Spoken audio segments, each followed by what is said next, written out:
Hello, everyone. I am Christine Gertman, and this is Let's Talk About Brand.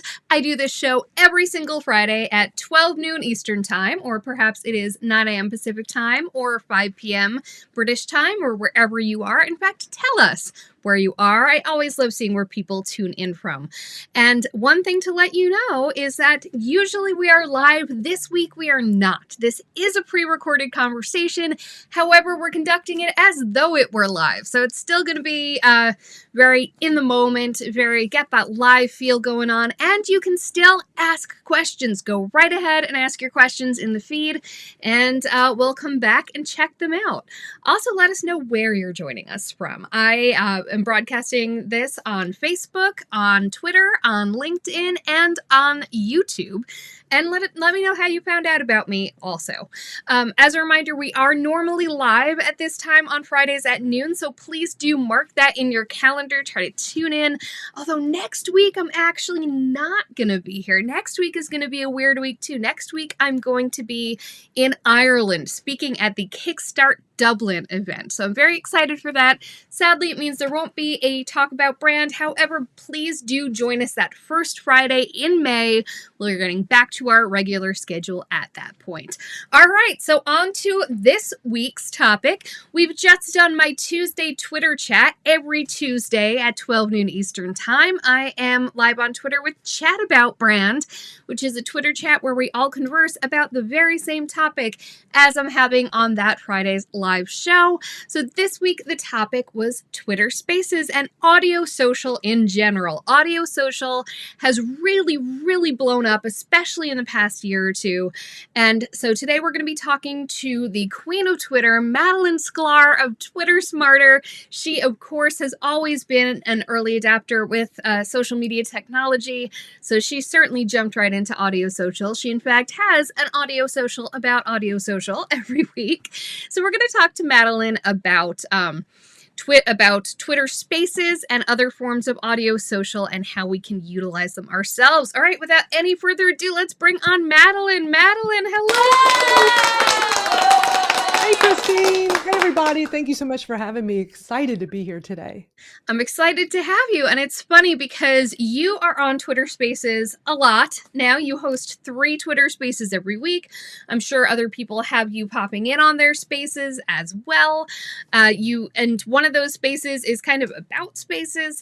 So, and last week, your own Twitter Smarter chat and the Twitter Spaces After Chat, which we co-host, was all about Twitter Spaces. So, you know what? After this show, you're probably going to be like, you know what?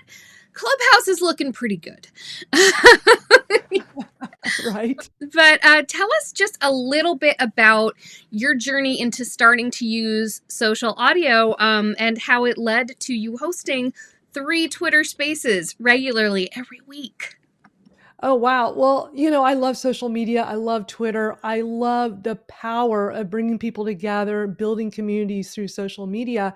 And when social audio was starting to get going in 2020, we had COVID going on, lockdowns, and Clubhouse really looked interesting. And I had heard rumors that Twitter was working on something similar, but Clubhouse was the first to come out. Instantly, I fell in love with the ability to just use audio to connect with people. I've always been a fan of live streaming. I love what you do here with live streaming. It's a great way to showcase people's expertise and getting to know people through video, but audio is also super powerful. So I was hooked as soon as I started participating in Clubhouse, and very quickly, I would say probably within a month after that, I started in with Twitter Spaces, and I was lucky enough to be one of the early beta hosts. So I was able to start hosting my own rooms at the beginning of 2021. And it's amazing, Christine. Just as you mentioned, I host 3 different rooms every week, and all 3 of them have now celebrated their 1-year anniversary. I've been doing these for the first one, of course, was Twitter Smarter. We should have had a little party on Twitter Smarter. I know. Yeah, so all 3 of them, because I started with the Twitter Smarter first, then all things audio, then my Twitter Audits. And Twitter Audits was the last of the 3 I came up with hosting, and we just celebrated this past week, the 1-year anniversary. So all 3 were over a year in. And it's just a great feeling of coming up with a great idea of talking about things that interest me that I know interest others, and using social audio to deliver the content is so awesome. I love it. So let's talk about that as a delivery method, because of course you've seen all these different social media features and trends come and go. Live streaming obviously is still going strong, I hope. It will. So what is it about social audio? Because the interesting thing to me when it first came along is it almost felt like backtracking to me. I felt like it Right, went from right, reading yeah. things to being able to see video and a person's right there in front of you, and now suddenly we're going back to it's like going from television back to radio. That's not how Right. I feel anymore. I've certainly learned the value of it now, but why do you feel like that is what's hitting right now? And I totally get that. I mean, that's such a great way of putting it. Here's the thing that immediately with social audio that really interests me is the fact that no one sees you. You don't have to worry about what you look like. Because let's face it, when we're doing live stream video like this, for us women, we want to make sure our hair's fixed up, we have some makeup on, we look very presentable, like camera ready, right? Camera ready, live stream ready. And for a lot of people, they're not comfortable being on camera and they're worried about how they look. And that's a huge barrier for so many people. You may remember years ago, I came up with a program teaching women how to do live streaming. I called it Video Like a Rock Star. I did it for the whole year of 2018 because I couldn't believe how many women like us, marketers, had not started live streaming yet. And so there was always this thing about, how do I look? Am my camera ready? And that's totally taken out of the picture when it comes to social audio. I remember one of the first times I was in a clubhouse room, I'll never forget. There was a whole bunch of speakers, and this one woman started talking. She goes, I'm talking to you all from my bathtub right now. And I was thinking, how amazing that, I mean, she didn't have to tell it. That was a little bit of TMI, right? But it just shows you the power of social audio. You could be in your bathtub. No one has to know. You don't have I to might worry about, literally take that idea. I might actually yeah, start bathtub chats with Christine there you Griffin. go. I have Live from posted the bathtub. I posted on Instagram and Twitter before. When I want to do like a training or something, if there's an online training, like one of the HubSpot Academy courses or something that I want to work my way through, a lot of times my like bathtub time is the only chance I get because I'm working and I have kids and like all these things. And Right. it's like my me time. I try to keep it work free, but sometimes I do kind of use that time. And I've done that before and I've tweeted out, I've been like, yep, just taking a bath with whoever the leader of the course was. Exactly. You know, I think Exactly. this has an idea. I'm going to steal that from whoever that came from. Right. But also what I started noticing I was doing was listening and even speaking in rooms while I'd be out walking my dog. Yeah. Like, to me, is so much like a podcast, but a live podcast, right? So what do we do when we listen to podcasts? We're usually working out, walking the dog, driving. We're usually doing something, in a grocery store, shopping, right? Usually if you see me in a grocery store with AirPods on, it's because I'm listening to some cool podcast. Although nowadays I'm probably listening to a room in Spaces or Clubhouse, but it just is so easy to be a part of a live audio when you don't have to be stuck at a computer staring at your screen. So I think that's part of the popularity of this, Christine, is that it's so easy to do. You don't have to worry about people looking at you. But one thing I find super interesting, now you and I have been doing video live streaming for, I mean, I was live streaming at music events all the way back in 2010. Like, I've Yeah. been doing it a long time. And I'll never forget the first time I actually spoke in a Clubhouse room. This was before Twitter Spaces. I was in Clubhouse, and I'll never forget how nervous I was. And I'm thinking, wait a minute, I've been doing public speaking since 2000. So that's a long time ago. I've given so many speeches, lectures, webinars, you've named it, probably thousands over the years. But there's something about audio that very first time you do it, even though nobody can see you, it kind of feels a little intimidating. And I started talking to other people, and they would say the same thing. Like, at first, it seemed a little different, especially when you're used to live streaming. And I think because when we're on video like this, people can see us, we can use, make expressions and do stuff. But when it's audio, it's all voice. And you So it's don't want all that with dead how, space. That dead space is yes. terrifying. Exactly, exactly, because if you're on camera and there's some dead space, maybe it's because 'cause I'm showing you my "Just Do It" tattoo or something, but on audio, you can't see anything, and it does get awkward if there's long pauses. So, I have found some people to say it is a little intimidating at first, but I can say, honestly, the more you do it, it gets way I mean, I couldn't believe the first time that I was actually nervous, and I was like, "Why am I nervous?" Like, I've been podcasting forever. It's just live podcasting. So, yeah, that's the only thing I've noticed, but otherwise, there's just no barrier to entry. You don't need fancy equipment. So many times with people that wanna go do live streaming video, they're, consumed with what kind of camera, what kind of mic, what Yeah. kind of this and that, but when you're just in Clubhouse or Twitter Spaces, you're just using your phone, so there's nothing Mhm. fancy you have to go buy, and that makes it very appealing as well. It does, absolutely. I mean, as far as I can tell, I've been told that my sound quality when I'm on Spaces is perfectly good, and I just do that with, like, the earbuds that came with my phone, you know? It doesn't have Right. a low barrier to Yeah. entry. I Everybody sounds great on all it's Yeah. amazing. One thing I noticed right from the start with Twitter Spaces over Clubhouse is that Twitter Spaces audio has always been crystal clear. When I first got on Clubhouse, it was December of 2020, and I was in love with it. I was like, "How cool is this? I hope Twitter hurries up with their version of it."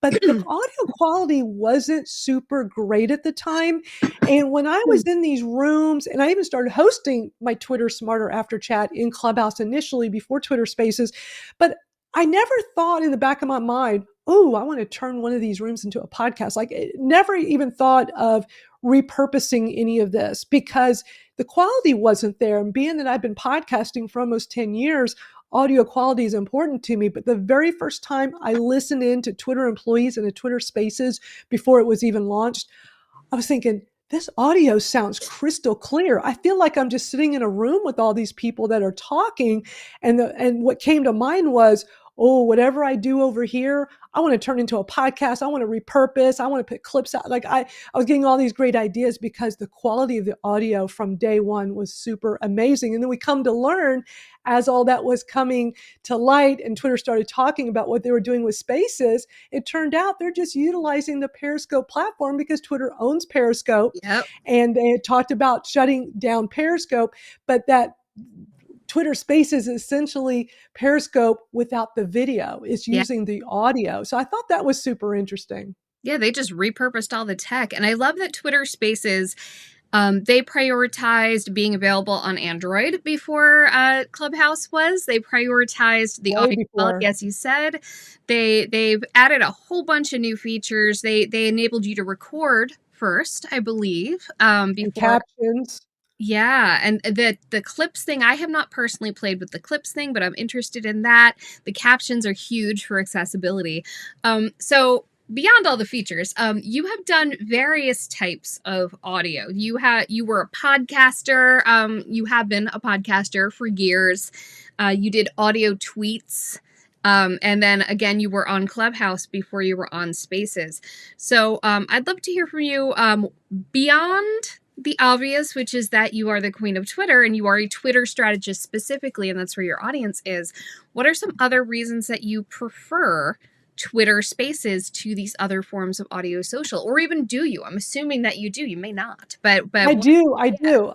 That's such a great question because I was on Clubhouse first, but then with Twitter Spaces, it's like, well, the big reason is because why should I leave the platform I love being on all day, which is Twitter, to go to open up a whole 'nother app? So before Twitter Spaces was launched and I got on Clubhouse and I saw the power of using social audio, I didn't want to wait because we didn't know at the time when Twitter Spaces was going to be officially launched and when you could start hosting rooms.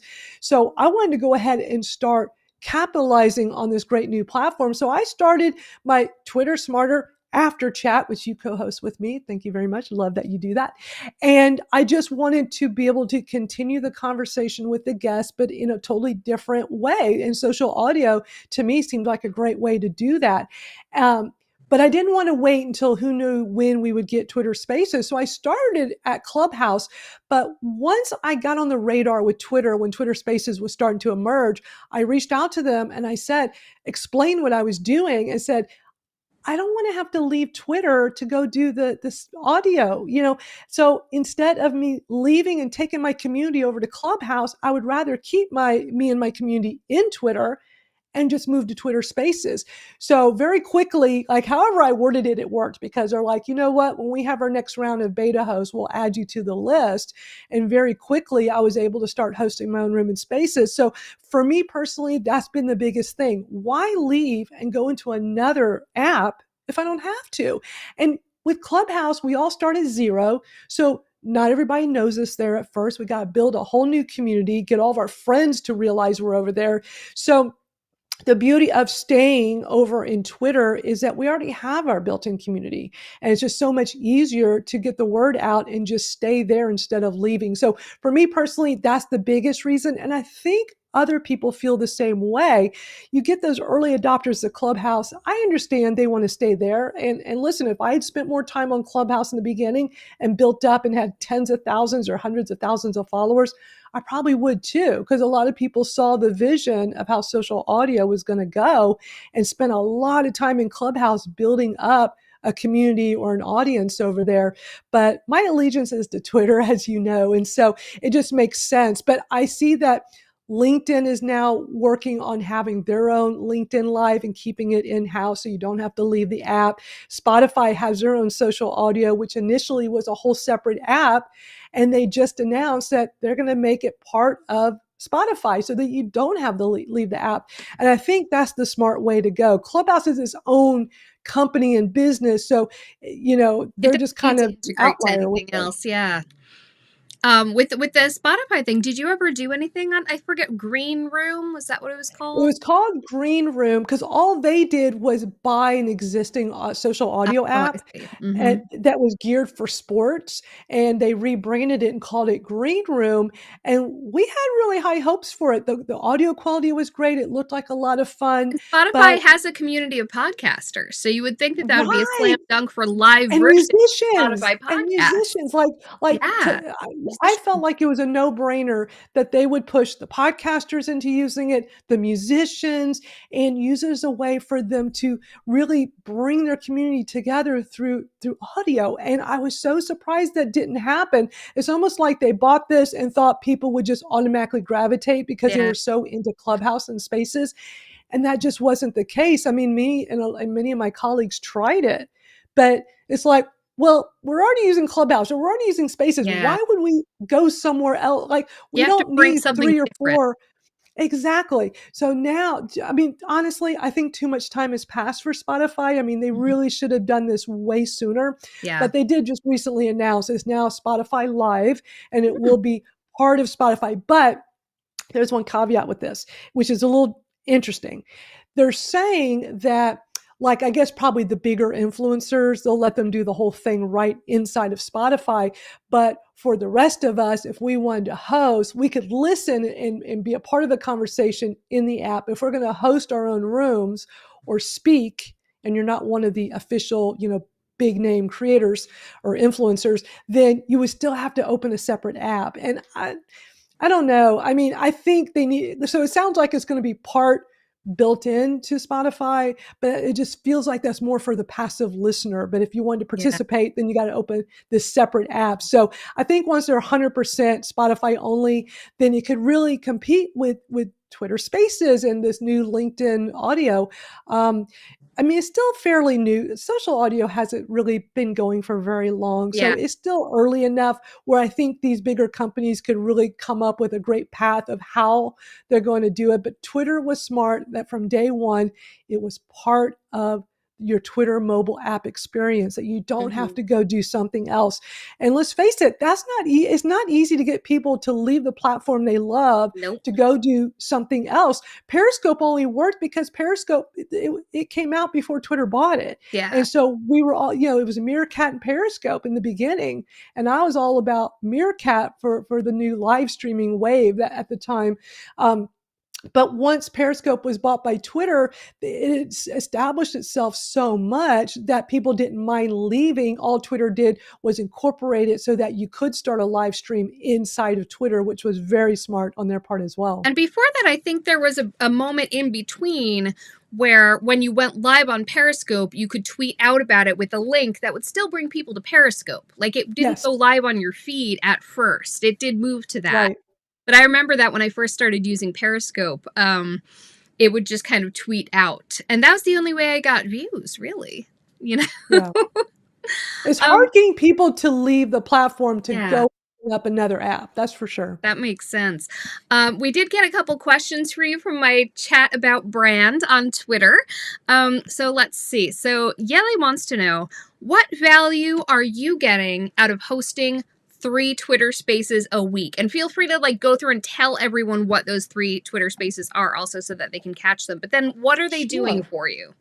Sure. Well, that's first of all, it's a great question. So yes, I host 3 different rooms each week, and I have co-hosts. So I like to say I'm co-hosting 3 because it's too hard to do this all by yourself. So the Twitter Smarter After Chat, I've been hosting the popular Twitter Smarter Twitter chat since 2015, every Thursday, 1 o'clock Eastern. So the first room I came up with was to continue the conversation in spaces. We take a little break, we come back hours later with the guest, with you co-hosting with me, and we have this amazing conversation. And that is every Thursday at 5 o'clock Eastern. Then the second room I came up with was all things audio. And as you mentioned at the beginning of this broadcast, it is very meta. Me and my co-host Suze Cooper have a room where we talk about all things social audio. So we called it All Things Audio, and we turn it into a podcast as well. And so we record it live every Wednesday at 3 o'clock Eastern, and then it becomes a podcast. A few days later, it's available to listen to in your favorite podcast app.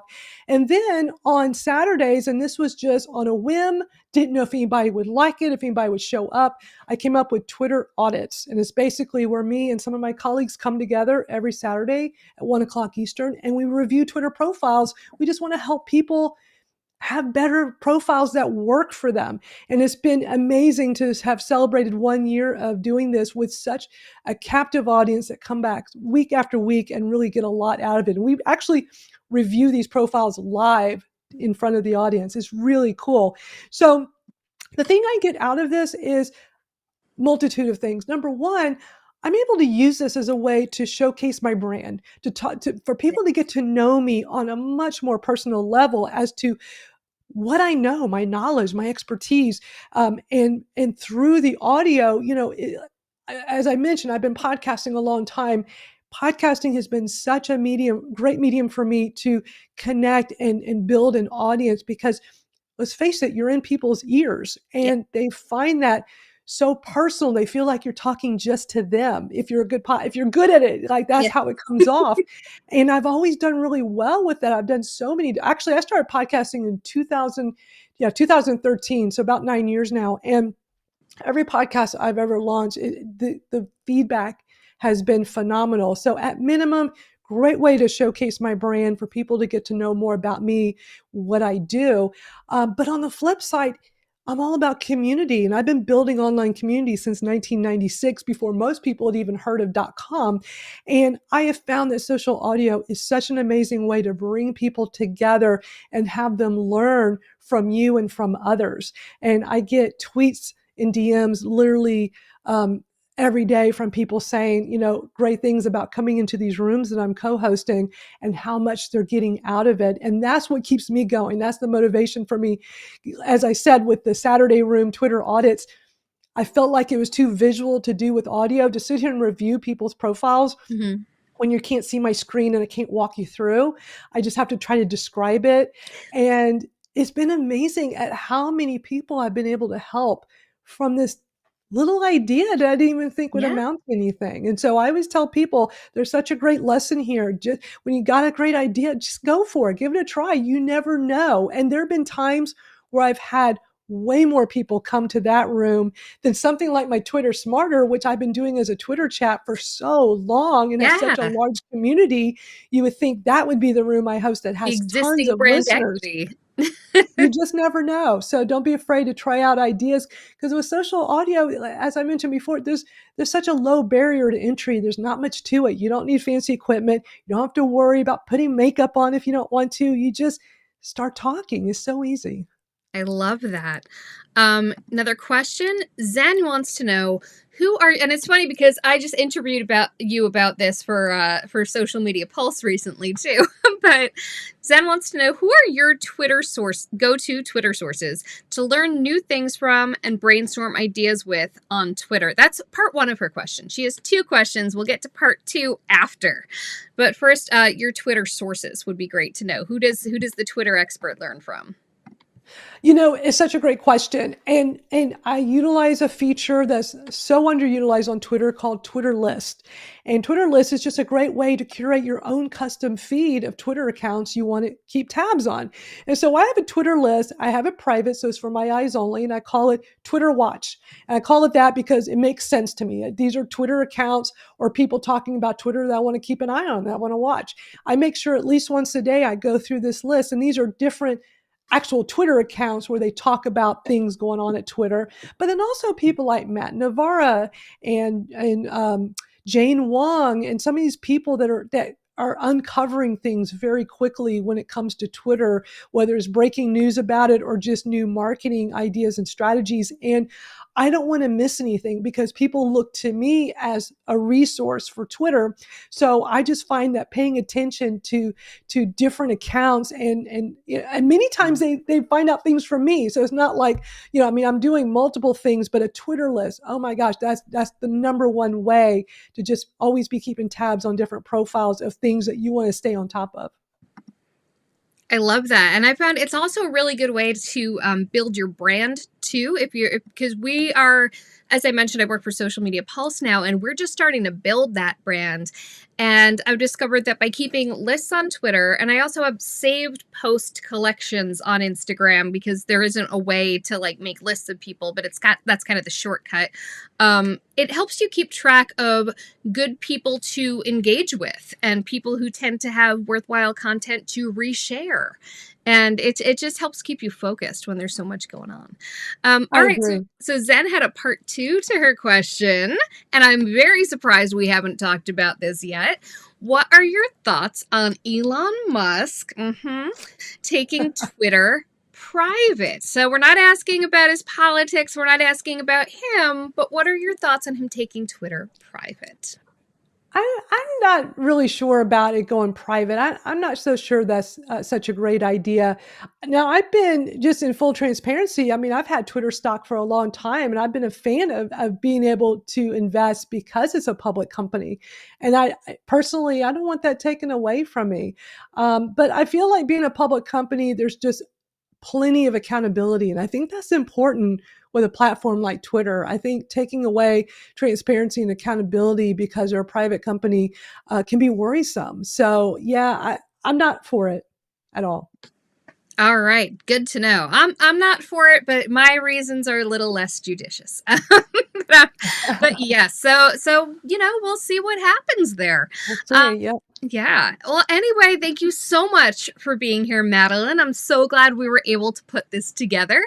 Again, if anyone does have any questions for Madalyn, even though admittedly we are not live this week, we are still alive. We can still come back and check the comments and answer your questions any old time. So please do leave them. And in the meantime, Madalyn, tell everyone where and how they can and should find you, including the details on your spaces. Absolutely. Well, thank you so much for having me. It's just been a joy talking to you, Christine. Love what you're doing here with this program. And anybody that has questions, definitely comment. I would love to help answer them. Best place to reach out to me is through my website or Twitter, Madalyn Sklar. I mean, I have an unusual name, so I'm easy to find. So MadalynSklar.com. And send me a tweet or a DM. Feel free to reach out. And yes, I host 3 different rooms and spaces each week, as I mentioned. And I also have all the info about that on my website as well. Fantastic. Thank you so much, Madalyn. And again, as Madalyn mentioned, I co-host the Twitter Smarter space with her on Thursdays at 5 p.m. Eastern. So be sure to tune in for that. Thanks, Madalyn. You're awesome. Thank you, Christine. As I mentioned at the beginning of the show, this week's show was not live. They usually are, but mark this time on your calendar, Friday, 12 noon Eastern. However, Next week, I will not be doing a show because next week I will be in Ireland speaking at Kickstart Dublin. I will not be doing this live show on Friday, and I will not be doing my Chat About Brand chat on Tuesday. But do definitely make plans to join us the first week of May. That Tuesday, which I believe is May 3rd, we will be chatting about the psychology of visual branding. You know, I'm very into visual branding. So we'll be talking about the psychology of visual branding on that first Tuesday in May at 12 noon Eastern for my Chat About Brand Twitter chat. And then that Friday, that first Friday in May, I will be right here again, live streaming live and talking to Dustin Stout. And he is a visual branding expert, and he's going to be talking to us about the psychology of visual branding. So be sure to join us for that. Bye-bye.